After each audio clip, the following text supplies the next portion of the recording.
Değerli halkımız, sevgili yoldaşlarım, değerli kadın arkadaşlarım, sevgili gençler, hepinizi bu kararlı, inançlı ve coşkulu karşılamanızdan dolayı kutluyorum. Hepinize teşekkürlerimi sunuyorum.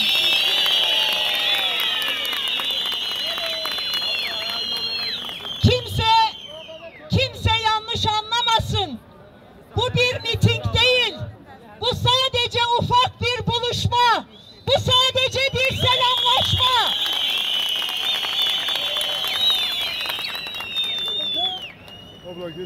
Van halkının bu kararlı duruşunu kutluyorum. Ben bugün burada olmaktan, sizlerle bir araya gelmekten büyük bir onur duyuyorum, büyük bir gurur duyuyorum.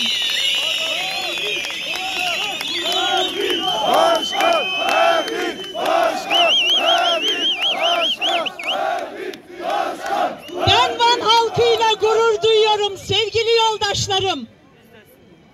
Van halkının bu dirençli, bu coşkulu ve kararlı duruşunu özellikle selamlamak istiyorum. Tarihsel bir süreçten geçiyoruz. Tarihi fırsatlarla karşı karşıyayız. Bu tarihi süreçte, bu tarihi fırsatı değerlendirmek için Van halkının tamamının iradesine sahip çıkmasını, partisine sahip çıkmasını ve yapılacak olan seçimlerde 14 Mayıs seçimlerinde 8-0 bir sürprizle bu halka müjde vermesini istiyoruz.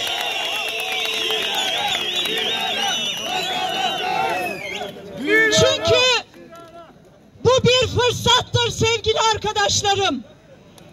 Bu tarihi fırsatı eğer kaçırırsak, bu tarihi fırsatı değerlendiremezsek, bir 5 yıl daha AKP'nin zulmüyle, faşizmle, hukuksuz uygulamalarıyla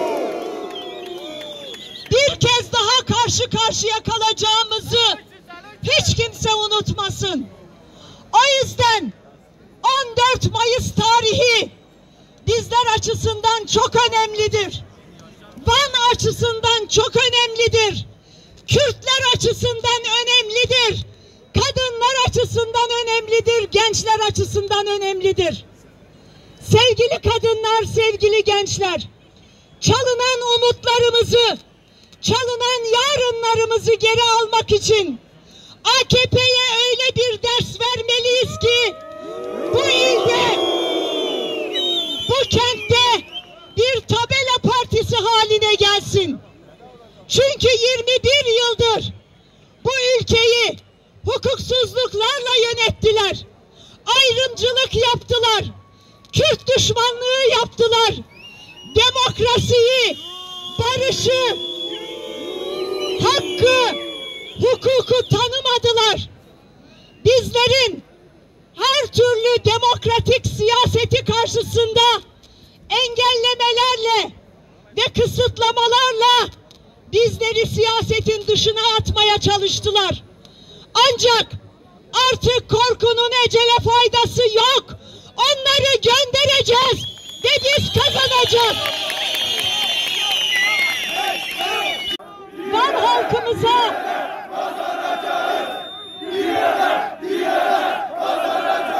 Van halkımıza bu konuda güveniyorum.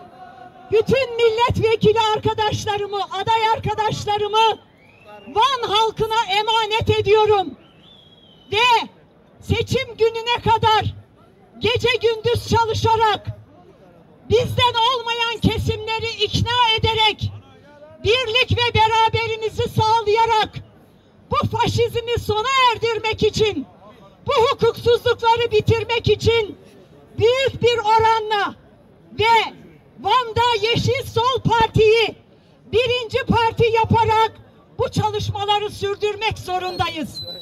Evet, tarihsel sorumluluk budur ve biz bu sorumluluğu üstlenmek zorundayız. Hepinize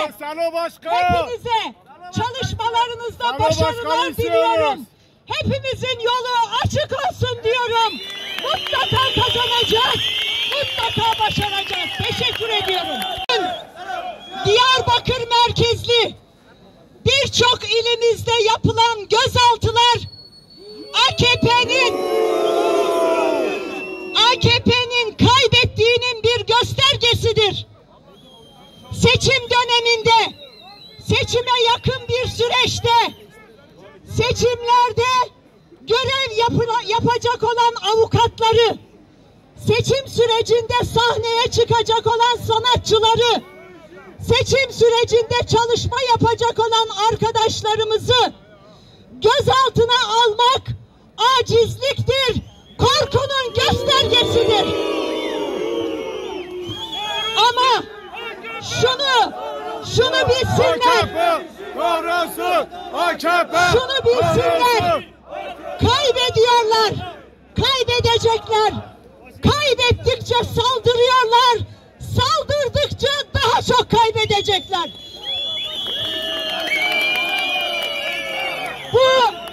Bu yapılan gözaltıları asla kabul etmiyoruz. Gözaltına alınan arkadaşlarımızın derhal serbest bırakılmasını talep ediyoruz. Bu bir kumpastır. Seçimlere yönelik bir kumpastır. Evet, geçmişte de kumpaslar yaptılar. HDP'ye kapatma davası açtılar. Kobani kumpas davası açtılar. Ama ne oldu? Bütün oyunlarını boşa çıkardık.